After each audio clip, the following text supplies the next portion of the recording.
अस्सलाम वालेकुम dear students. आज के लेक्चर में हम बात करेंगे applications of Biot Savart law. Last lecture में हमने डिस्कस किया था कि बायोट-सैवर्ट लॉ क्या होता है। अभी हम उसकी कुछ एप्लीकेशंस को डिस्कस करेंगे, इनको हम कहाँ कहाँ पे अप्लाई कर सकते हैं बायोट-सैवर्ट लॉ को। तो टोटल हम आने वाले लेक्चर्स के अंदर टोटल हम कोई 5 जो है वो टाइप्स हम डिस्कस करेंगे बायोट-सैवर्ट लॉ की। टाइप्स कह रहा हूँ एप्लीकेशंस, ठीक है। तो आज के लेक्चर में उसकी फ़र्स्ट एप्लीकेशन को डिस्कस करेंगे और फर्स्ट एप्लीकेशन की हमारे पास स्टेटमेंट क्या है वो ये है, magnetic field on axis perpendicular to current carrying loop and at centre of loop. ठीक है, कोई भी हमारे पास एक करंट कैरिंग लूप है, ठीक है, उसके जो है वो हमने उसके परपेंडिकुलरली भी और उसके सेंटर में भी उस लूप की हमने मैग्नेटिक फील्ड कैलकुलेट करनी हो तो उसके लिए हम क्या यूज़ कर सकते हैं, बायोट-सैवर्ट लॉ हम यूज़ कर सकते हैं। ठीक है, तो ये आज हमारे पास इसकी पहली एप्लीकेशन है जिसको हम आज डिस्कस करेंगे। ठीक है, तो स्टार्ट करते हैं हम यहाँ से। ठीक है, कि हम यहाँ पे थ्योरी में और डायग्राम किस तरह से लिख कर आएंगे, बना कर आएंगे। Consider a circular loop of radius through which current I flows.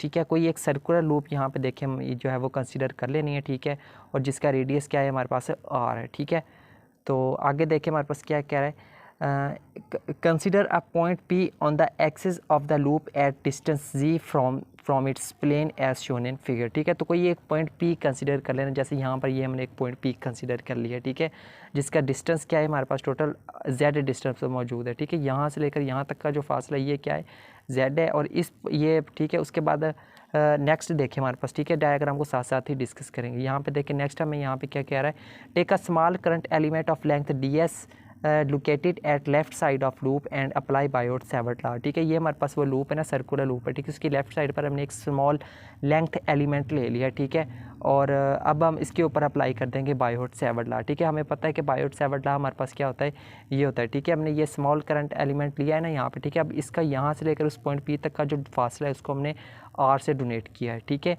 और पॉइंट पी का इस सर्कुलर लूप के सेंटर से कितना फासला है उसको हमने जेड से डोनेट किया है। ठीक है, इस जेड के साथ ये फ़र्क जो है वो याद रखना है।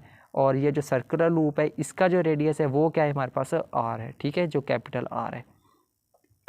तो इसके ऊपर अब बायोट-सैवर्ट लॉ के मुताबिक हमें पता है कि डी बी किसके बराबर होता है, mu naught I over 4 pi dot D S sine theta over R square के बराबर होता है। ठीक है, यहाँ पे देखिए हमारे पास क्योंकि ये एक परपेंडिकुलर है तो परपेंडिकुलर है तो डेफिनेटली जो एंगल है वो 90 डिग्री का बनेगा। ठीक है, तो यहाँ पर थीटा की जगह पे हमने इसको रिप्लेस कर दिया 90 डिग्री का, और साइन 90 की हमें पता है कि वैल्यू कितनी होती है, 1 होती है। ठीक है, तो उसकी जगह पे यहाँ पे 1 आ गया, 1 को मल्टीप्लाई करेंगे तो सेम इक्वेशन हमारे पास वापस आ जाएगी। ठीक है, इसको हम क्या देते हैं, equation number 1।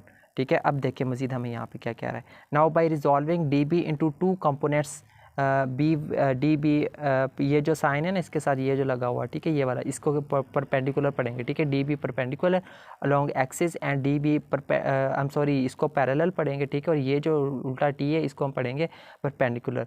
D B parallel along axis and D B perpendicular along y axis of the loop. ठीक है, इस लूप के ऊपर जो है वो उस जो हमारे पास जो मैग्नेटिक फील्ड उसको हम 2 कंपोनेंट्स में हम डिवाइड कर रहे हैं। ठीक है, जो एक्स एक्सिस पर हमारे पास जो बनेगा उसको हम कहेंगे वो हमारे पास होगा perpendicular parallel I am sorry, और जो वाई एक्सिस पर बनेगा वो हमारे पास क्या होगा, परपेंडिकुलर होगा। ठीक है, यहाँ पर देख सकते हैं आप।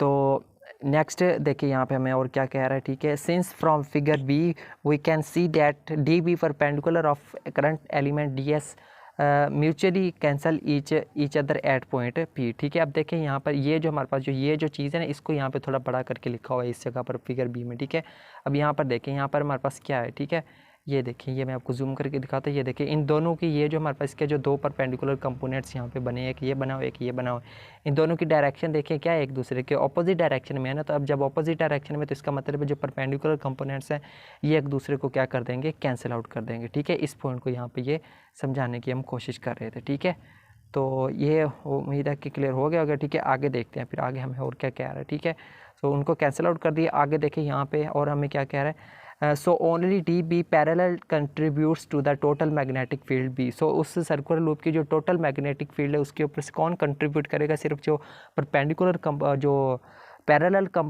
पैरेलल कंपोनेंट्स है ना सिर्फ वही कंट्रीब्यूट करेंगे। ठीक है, तो उसके मुताबिक मैग्नेटिक फील्ड किसके बराबर आ जाएगी, integral of D B parallel. ठीक है, तो अब यहाँ पे पता है कि ये जो इंटेग्रल है इसका लगाने का मकसद क्या है, ये होल सरफेस होल लूप को वो रिप्रेजेंट कर रहा है। ठीक है, पूरे लूप की जो मैग्नेटिक फील्ड है। सो नेक्स्ट ठीक है, अब यहाँ पे देखें हमारे पास डी बी की हमारे पास वैल्यू है इक्वेशन नंबर 1 में, यहाँ पर देखें ठीक है, इस इक्वेशन नंबर 1 में डी बी की जगह पे इसकी वैल्यू पुट कर देनी है, वो हमने इसकी यहाँ पे वैल्यू पुट कर दी है, ठीक है। और इसके लिए यहाँ पे एंगल कौन सा होगा हमारे पास, अल्फा होगा, एंगल अल्फा होगा, ठीक है। यहाँ पर देखें, ये देखें, ठीक है, तो इस एंगल को अब हम यूज़ करेंगे। सो नेक्स्ट ये आ गया, ठीक है। यहाँ पे हमने म्यू नॉट आई ओवर 4 पाई को कॉमन ले लिया, अंदर सिर्फ हमारे पास क्या रह गया 1 over R square, D S cos alpha आ चुका है, ठीक है। तो मज़ीद यहाँ पर देखें, अब ये स्टेप करने के बाद ये वाले स्टेप करने से पहले थोड़ा सा यहाँ पर देखना है, ठीक है, थोड़ी सी कैलकुलेशन इसको सिंप्लीफाई करते हैं। फ्रॉम फिक कॉज अल्फा के बराबर है capital R over small R, कैसे यहाँ पे मैं आपको बताता हूँ, ठीक है। यहाँ पे देखें कॉज अल्फा की बात हो रही है, हमें पता है कि ये देखिए हमारे पास एक राइट एंगल ट्राइंगल बन रही है यहाँ पे, ठीक है।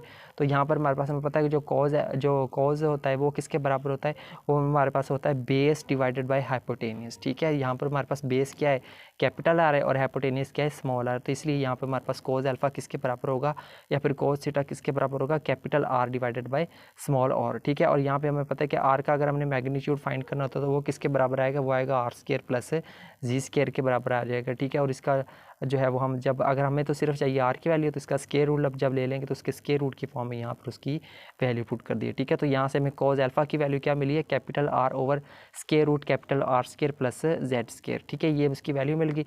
अब इस ये जो हमारे पास जो नीचे है ना आर स्क्वायर, इसकी जगह पे उसकी यहाँ पे ये वैल्यू पुट कर देनी है यहाँ पे, ठीक है, ये वाली, ठीक है। एक मिनट, हम सॉरी, ये वाला जो आ रहा है ना इसकी जगह पे ये वाली इसकी वैल्यू आ गई, ठीक है। देखिए यहाँ पे इसका स्केल लिया और ये जो कॉज अल्फा है ना ये हमारे पास उसकी जगह पे इस कॉज अल्फा की वैल्यू आ गई है और ये जो डी एस था ये वाला उसको हमने लास्ट पर लिख दिया, ठीक है। ये थी इसकी एक्सप्लेनेशन। अब नेक्स्ट देखिए हम यहाँ पे मज़ीद क्या कर सकते हैं, ठीक है। अब नेक्स्ट जो है वो देखें, इसकी जो है वो पावर देखें यहाँ पे कैंसिल जो है वो ये स्क्वायर रूट आपस में क्या हो जाएंगे, कैंसिल आउट हो जाएंगे यहाँ पे, ठीक है। तो यहाँ पे ये जो ओवरऑल हमारे पास इसकी कितनी पावर आ जाएगी, जब दोनों को कंबाइन करके लिखेंगे तो 3/2 अल्फा के बराबर आ जाएगी, ठीक है। क्यों, क्योंकि यहाँ पे तो देखिए स्क्वायर रूट जो है वो उसके साथ कैंसिल आउट हो गया, स्क्वायर और रूट आपस में कैंसिल आउट हो गया, ठीक है। अब उसके बाद यहाँ पर ये कैंसिल आउट हो गए, यहाँ पर इसकी पावर कितनी बची है होल की ब्रैकेट के अंदर R square plus Z square, तो होल ब्रैकेट के ऊपर कितनी पावर होगी इसकी, डेफिनेटली 1 है, एक पावर ये 1/2 पावर ये, तो मिलकर कितनी हो जाएगी टोटल 3/2 हो जाएगी, ठीक है। यहाँ पे इस वजह से हमने इसको लिखा है, तो इसको हम बाहर निकाल के भी लिख सकते हैं पूरे फैक्टर को, अंदर हमारे पास ये रह गया, ठीक है। तो नेक्स्ट जब हम इसके जो डेरिवेटिव इंटीग्रेशन कैंसिल हो तो पीछे सिर्फ हमारे पास क्या रह जाएगा, एस रह जाएगा। और एस यहाँ पे क्या है सर्कमफरेंस ऑफ द लूप, वो किसके बराबर होता है 2πr के बराबर होता है, ठीक है। एस के जगह पे उसकी ये वाली वैल्यू आ गई, ठीक है। जब हम इसको जब इसके साथ मज़ीद सिंप्लीफाई करेंगे तो हमारे पास ये रिलेशन आ जाएगा, इसको हम क्या देते हैं इक्वेशन नंबर 2। अब देखिए इन वेक्टर फॉर्म अगर इस रिलेशन को अगर हमने वेक्टर फॉर्म में लिखना हो तो वो किस तरह हम उसको लिख सकते हैं, इस तरह से हम लिख सकते हैं, यानी कि यहाँ पे हम किसका यूज़ करेंगे, यूनिट वेक्टर का यूज़ कर सकते हैं, ठीक है। यूनिट वेक्टर हमें पता है कि डायरेक्शन को रिप्रेजेंट करने के लिए यूज़ किया जाता है और यहाँ इसकी वैल्यू 1 होती है और यहाँ पर हम इसको यूज़ कर रहे हैं जेड को कर रहे हैं, ठीक है। इसको हम क्या देते हैं इक्वेशन नंबर 3 और यही हमारे पास इसकी मैग्नेटिक फील्ड है, ठीक है। और हम क्या लिखेंगे यहाँ पे, हम इसको यहाँ पे इसके साथ वाइंड अप करेंगे, this is the magnitude of magnetic field at point P on axis of the loop having distance c from the plane of the loop, ठीक है। तो यही हमने जिसकी मैग्नेटिक फील्ड फाइंड किया। तो फर्स्ट एप्लीकेशन के लिए हमारे पास ये फार्मूला निकल आया है, ठीक है। अगर वेक्टर फॉर्म की बात करें तो वो हमारे पास ये निकला है, ठीक है। पहली एप्लीकेशन के लिए हमने जो मैग्नेटिक फील्ड फाइंड करनी थी वो हम इस फार्मूले की मदद से हम फाइंड कर सकते हैं। उसके बाद यहाँ पे एक और छोटा सा टॉपिक है, ये इसको देख ले ज़रा, DB यानी कि magnetic field at the centre of loop. अगर हमने सेंटर पर अगर मैंने फाइंड करनी है तो उसके लिए सेंटर पर जो जेड की वैल्यू कितनी होगी, डेफिनेटली 0 होगी हमारे पास, ठीक है। तो इसको हमने इक्वेशन नंबर 2 में पुट करना है, यहाँ पर पुट करना है, ठीक है। ये आपको अंदर जेड नज़र आ रहा है, ठीक है। उसकी जगह पे हम 0 पुट कर देंगे, ये हमने यहाँ पे उसके जगह पे 0 पुट कर दिया, ठीक है। तो यहाँ से 0 ऑटोमेटिक खत्म हो जाएगा, सिर्फ आर स्क्वायर ओवर 3/2 रहेगा, यहाँ से 2 से 2 आपस में कैंसिल आउट हो जाएंगे, ठीक है। तो कैंसिल आउट होने के बाद सिर्फ ये आर क्यूब हमारे पास यहाँ पर रह जाएगा, ठीक है। तो यहाँ पे आर स्क्वायर आर क्यूब के साथ कैंसिल आउट हो जाएगा, तो पीछे बटे में सिर्फ क्या रह जाएगा 1 आ रह जाएगा, ठीक है। अगर हम ये हमारे पास मैग्नेटिक फील्ड आ गई कहाँ पर, eight the centre of the loop. अगर इसको हम वेक्टर फॉर्म में लिखना चाहें तो हम उसको इस फॉर्म में हम लिख सकते हैं वेक्टर फॉर्म में। तो यहाँ पे हम लिखेंगे hence this is the magnitude of magnetic field at the centre of the loop, ठीक है स्टूडेंट। तो ये थी हमारी आज की first application of Biot Savart law. उम्मीद करता हूँ आपको समझ आई होगी, ठीक है।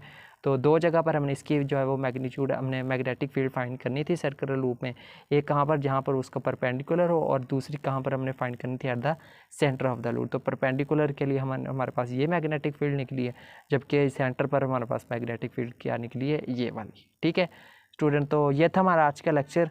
तो इसका आप यहाँ पर स्क्रीनशॉट ले सकते हैं 1 बाय 1 करके, जिसमें हमने अपनी फर्स्ट एप्लीकेशन को डिस्कस किया है। तो यहाँ पर इसका भी आप ले सकते हैं, ठीक है। तो इंशाल्लाह मिलते हैं नेक्स्ट लेक्चर में। नेक्स्ट लेक्चर में हम इसकी सेकंड एप्लीकेशन की बात करेंगे बायोट-सैवर्ट लॉ की। सो तब तक के लिए टेक केयर एंड अल्लाह हाफिज़।